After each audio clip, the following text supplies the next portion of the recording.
What can you do to correct and heal a toxic relationship? Tune into today's broadcast of Wisdom for Living. We're going to give you some wisdom for dealing with these situations. Welcome to Wisdom for Living with Greg Mohr. Join with Greg as he shares truth from the Word of God that will help you grow in wisdom and successfully navigate a balanced life with family, marriage, finances, and relationships. And now, here's Greg. Welcome to today's broadcast of Wisdom for Living. My name is Greg Mohr with Greg Mohr Ministries, and I want to express my appreciation to the Wisdom for Living viewing family for tuning in, for emailing us, for connecting with us, and for those of you who are partners with us, man, thank you for partnering with our ministry. You know, it takes about the cost of producing each of these programs is about $600 per program, and we'd like to reach out to more networks, to more cities, and so I'd love for you to consider partnering with Greg Mohr Ministries. And if you do that, we're going to give you some free gifts. We'll talk to you about that at the end of the broadcast. Well, we're in the middle of a series called Building Healthy Relationships. And I've spent a lot of time talking about the keys to a healthy relationship, the character traits of a healthy relationship. In the last few broadcasts, we've been talking about the character traits of toxic relationships, not so that you'll judge those people that are in that state or condemn them or avoid them altogether, but just you want to be slow in making commitments to people who have these kind of character traits we've been talking about. So we're going to get right into that as soon as I share with you. This is called How Politics Works. I told my son, "You will marry the girl I choose." He said, "No way." I told him, "She's Bill Gates' daughter." He said, "Oh, okay." I called Bill Gates and I said, "I want your daughter to marry my son." Bill Gates said, "No way." I told Bill Gates, "My son is the CEO of the World Bank." Bill Gates said, "Oh, okay." I called the president of the World Bank and asked him to make my son CEO. He said, "No way." I told him, "My son is Bill Gates' son-in-law." He said, "Oh, okay. This is how politics works." Oh, cracked myself up on that one. That's funny. That's a good joke to share in the context of character traits of toxic relationships, because we're going to talk about that character trait of just lying or exaggerating. So we've already shared character traits of a toxic relationship are flattery, manipulation, strife and contention. If somebody's always contentious and argumentative, you want to be careful committing to this kind of person, especially putting them in any kind of leadership role. You want to be careful about that. Drama or confusion and misunderstanding. If people are constantly putting you back on your heels, accusing you that you don't understand them, you misunderstood them, they're accusing you most of the time in a relationship where that's consistent with a person, then a personal agenda and control is the real issue. They want what they want, and they'll do anything they can to get you on your heels for you to just submit to their request. People that are selfish, self-absorbed, they're talking and they can't shut up. I was thinking about this missionary family that we supported this missionary, and then his brother-in-law came over to visit, and we were talking to him in a fellowship meeting, and me and one of the elders were talking to this guy, And this guy just was going on and on and on and on and on, just talking. I mean, we couldn't get a word in edgewise. And then it's really interesting about these type of people. My wife and then the elder's wife walked up in our conversation, and the elder and I just turned and walked off. And this guy started talking to my wife and the elder's wife like they'd been in the conversation the whole time. And anybody that's doing that, guys, that person is selfish. That person is self-absorbed, and they're going to put a drain on people. Have you ever been with someone like that? And it's like when you left, you went, man, I am glad that time is over. And then there's other times when you've been with people and it's like, man, I wish I could spend another hour with them. And man, the people who are selfish, self-absorbed, focused on themselves, you need to be careful about making commitments to them, because these people, they're just talking and they can't shut up. It's just about them. And they're going to end up hurting people, unintentionally abusing people, and you certainly can't put them in a place of leadership. And here's another character trait of a toxic relationship: lying, or given to change, or failure to keep commitments. Proverbs 24:21 says, "My son, fear the Lord and the king. Do not associate with those given to change."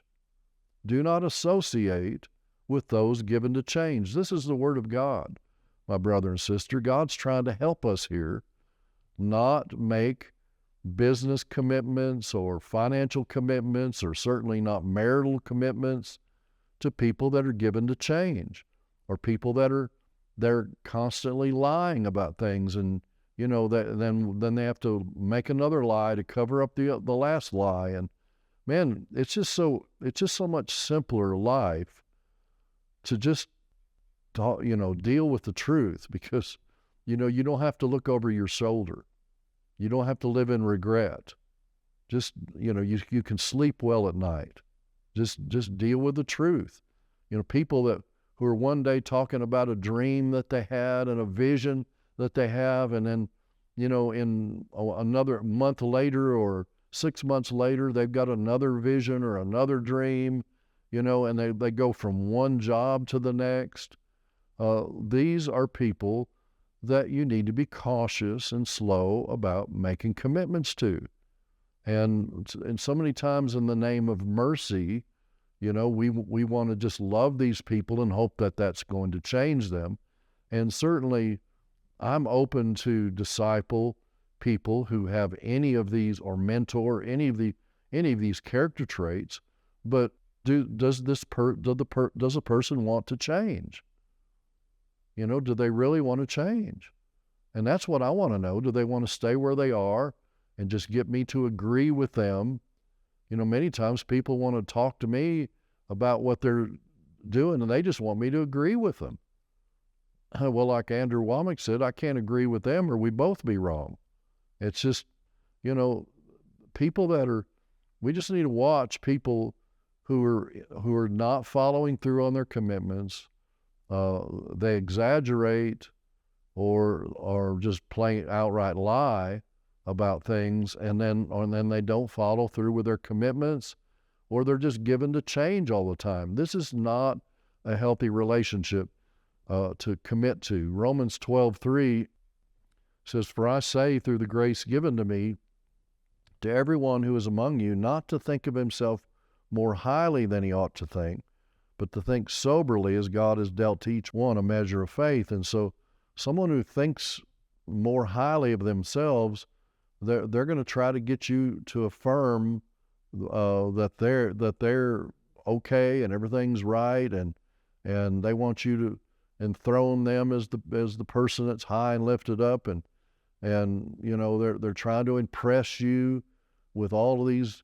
Have you ever had anybody that they just come and they're talking about themselves, and they're talking about how what the accolades, the things that they've won, and and the things that they've done and all this stuff, if they just continue to talk about themselves, you need to be careful. That person thinks more highly of themselves than they ought. And you need to be careful and be very slow in making commitments to people who are given to that. Then those who disrespect authority, and they just constantly are talking negative about their parents or about an employer or about their pastor or civil authorities, or, talking negative about the president. I didn't vote for the president of some presidents in the past that I didn't agree with. But when they got in office, when somebody got in office that I didn't vote for, I'm not going to vilify that president, even though I don't agree. Now, I'll be very vocal about my disagreement with their principles, but I'm not going to vilify or demonize somebody that's in authority just because I don't agree with them. The Bible talks about honoring the king, and when they and those who are in authority, and pray for those who are in authority in 1 Timothy chapter 2. And we're to honor the king and pray for them. Those kings in the day that the Bible was written, those kings were bad dudes. I mean, they're worse than some of the ones we deal with today. And so you need to be careful about people who are constantly disrespecting authority. Rebellion against authority gives place to the enemy. James 4:7, submit yourselves therefore to God, resist the devil, and he'll flee from you. You cannot submit to God without submitting to authority that he's placed in your life. And that includes civil authority, political authority, marital authority, all kinds of, spiritual authority, all kinds of authorities, civil authorities in your life. And I know Christians who at basketball games and baseball games and football games, they're cussing the referees out and the umpires out. And listen, guys, there's no justification for that. Even if they make a bad call, us disrespecting authority, we need to be careful about and watch people who are doing that. Then if somebody's in a victim mentality, or they're blame shifting all the time, if they're constantly talking about what others have done to them and how other people have wronged them, my question is, does this person ever take ownership of their life and what's going on in their life? Or do they just have this entitlement attitude, and it's like, well, everybody's done me wrong, and nobody in authority can be trusted. This is not a good relationship. This is an unhealthy relationship when somebody's got that kind of character trait. If they've got an eternal whine in their voice, or they're requiring you to join their Victims Anonymous club, where you can join it if you hate the enemies that they hate. But guys, listen, the Bible says flesh and blood is not our enemy, but principalities and powers and rulers of the darkness of this world. It's not people. Yeah, the devil will use people, but people are not our enemy. And so you need to be careful about people who are constantly, blaming other people, and then those who are just negative and judgmental. Are they speaking negative and gossiping about other people? If somebody is gossiping, I was thinking about this minister friend of mine. It was like, man, publicly he didn't do that at all, but in the back room, in the office, privately, he would talk negative about other ministers, and it wasn't just one, it was like everyone. He was criticizing them, all kinds of things like that. Well, it wasn't long before he was talking negative about me, and another minister and I ran into each other, and we were comparing notes about how he was speaking negative about me to this other minister, and how he was speaking negative to this other minister about me. And it was like, you need to be careful about those kind of relationships. I withdrew, by the way, from that relationship. Do people that cut other people down, instead of building people up? How do they talk about their past friendships or about their exes from Texas? Do they view life from the half empty or half full? Negative people are just typically living out of the perspective of their past experience or somebody else's, and then they judge their future on that. They're in a time warp of their own pain. They're in a groundhog day of their own making. But you need to be careful having close relationship with people like this. And then finally, those that are controlling, those who are suffocating, or they try to isolate you. Those that try to keep you solely committed to themselves, and they're jealous if you have a relationship with someone else. If there's jealousy and envy that happens all the time, and then they'll start talking negative about that other person to try to keep you focused on them.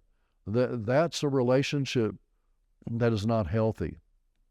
It's based on fear, not love. If people require you to make their enemies your enemies in order to have a relationship with them, you need to lose them quickly. Galatians 4:17 says, they zealously court you, but for no good. Yet they want to exclude you that you may be zealous for them.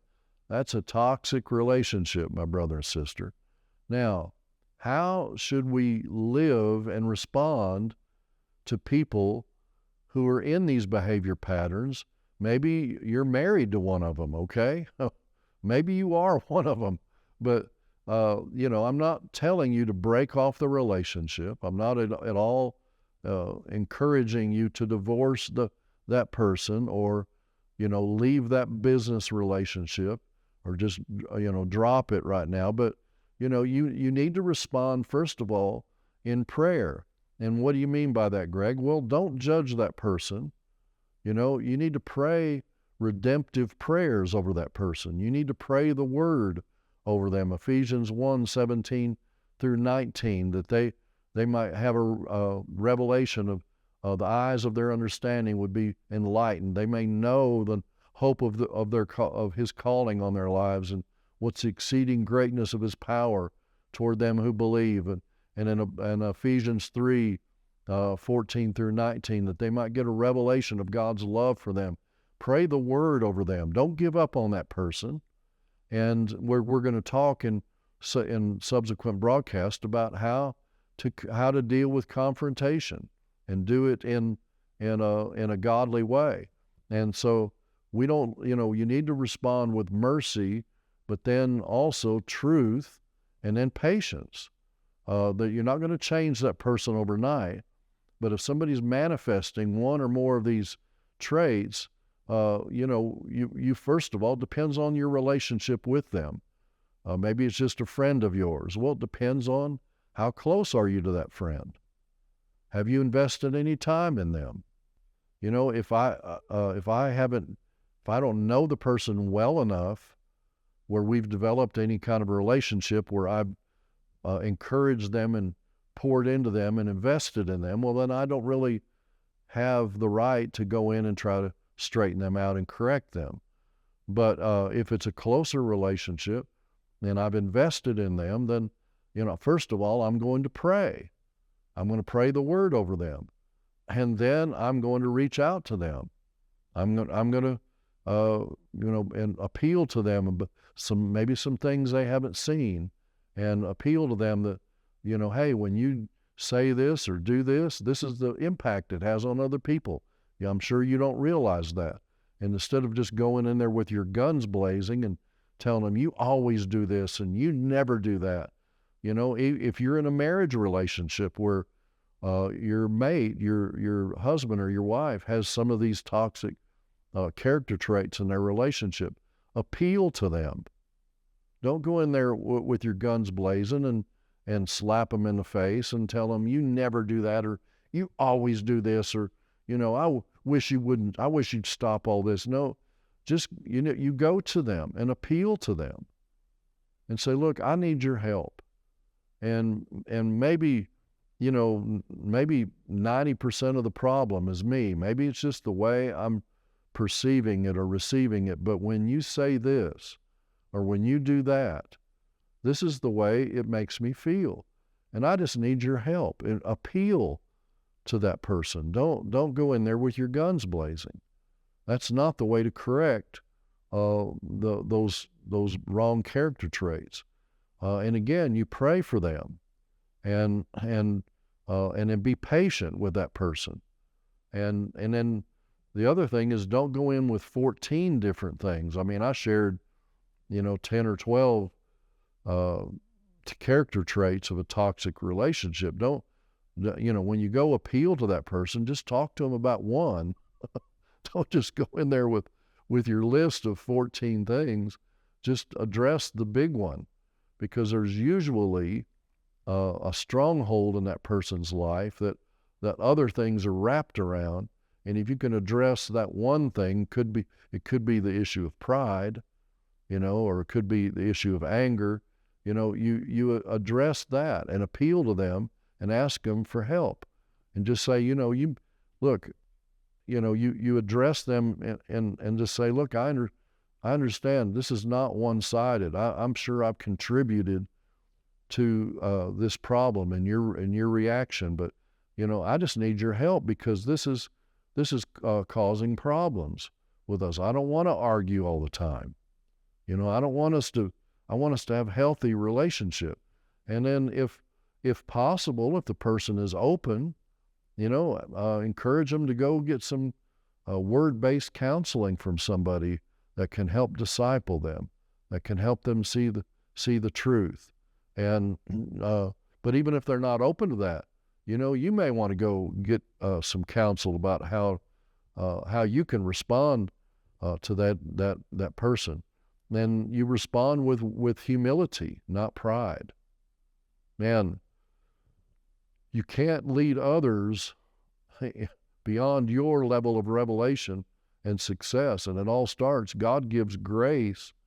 James 4, verse 6, God resists the proud, but he gives grace to the humble. And if you humble yourself, if you want to grow in wisdom and success in life, it all starts with humility. It all starts with you humbling yourself and saying, Lord, all right, this person is causing a problem for me, but Lord, show me my heart the way you see me. It's not just, no relationship problem is ever 100% the fault of one person. In fact, anytime that you're counseling someone with a marriage problem or any kind of relationship problem that involves two people or more, you can count on this. Never, ever think that you've got the whole perspective and the whole truth by listening to just one person. And so in a similar way, you need to understand that, okay, that person that maybe has some unhealthy character traits, you may not realize yourself that you've got some unhealthy character traits. And God, show me my heart the way you see me. Show me what part I've contributed to this unhealthy relationship. Show me how I can humble myself. You're going to go a lot further with honey than you will with vinegar. Praise God. And then you need to just realize you're not going to change anybody by yourself. Okay? So there are times when I just pray, if my wife and I are ever in any major disagreement, I just, especially early on in our marriage, I just pray, God, she's your daughter. You're going to have to talk with her and deal with her. And then, Lord, show me my part. What part have I contributed, and how can I help? How can I lay my life down for my wife. Help me to understand her more than just me trying to be understood by her. And man, whenever I do that and humble myself, I'm telling you, guys, it creates an environment for God's grace to come in and heal that situation and bring life into that situation. I trust that these lessons that I've been sharing with you, they have helped you. They've come from real experience in life, and I just trust that's helping you. And I pray today that God's wisdom and grace is released to you to help you in your relationships. God bless you. Thanks for being a part of today's broadcast of Wisdom for Living. Today's teaching, Building Healthy Relationships, is available in a 10-disc CD or DVD album, or on a USB flash drive containing both audio and 4K video. Also, when you order Building Healthy Relationships in either CD, DVD, or USB, Pastor Greg will give you a free copy of his book, A Prosperous Soul. This powerful book contains biblical truths that will help you discover the key to a life of health and prosperity. Go to gregmohr.com and get your free copy of A Prosperous Soul when you order Building Healthy Relationships today. If you've been blessed by these Wisdom for Living daily television broadcasts, I encourage you to partner with Greg Mohr Ministries. You can go to gregmohr.com and become a partner today. You know, it costs about $600 per program to produce these broadcasts, and I want to get this out to more audiences more people that can be blessed. And so, you know, if you'll partner with me, I'm going to send you a free copy, signed copy of my book, A Prosperous Soul, plus your choice of USB, DVD, or CD of that series, A Prosperous Soul. Thank you for considering partnering with Greg Mohr Ministries. If you've been blessed by today's teaching, we would like you to consider partnering with Greg Mohr Ministries. Your partnership will help expand this broadcast around the world to give people the opportunity to grow in wisdom, Christ-likeness, and grace. Go to gregmohr.com and become a partner today. Remember, you can order resources or partner with our ministry at gregmohr.com or by writing to us at P.O. Box 7702, Woodland Park, Colorado 80863. We look forward to hearing from you today. Join us again tomorrow for more Wisdom for Living. How we handle sorrow and how we handle loss and pain reveals the depth of our worship of God. And that's powerful. How you and I handle pain and sorrow and loss determines the depth of our worship, because Job bowed and worshiped God. When life cuts us, do we bleed bitterness or worship? That's tomorrow on Wisdom for Living.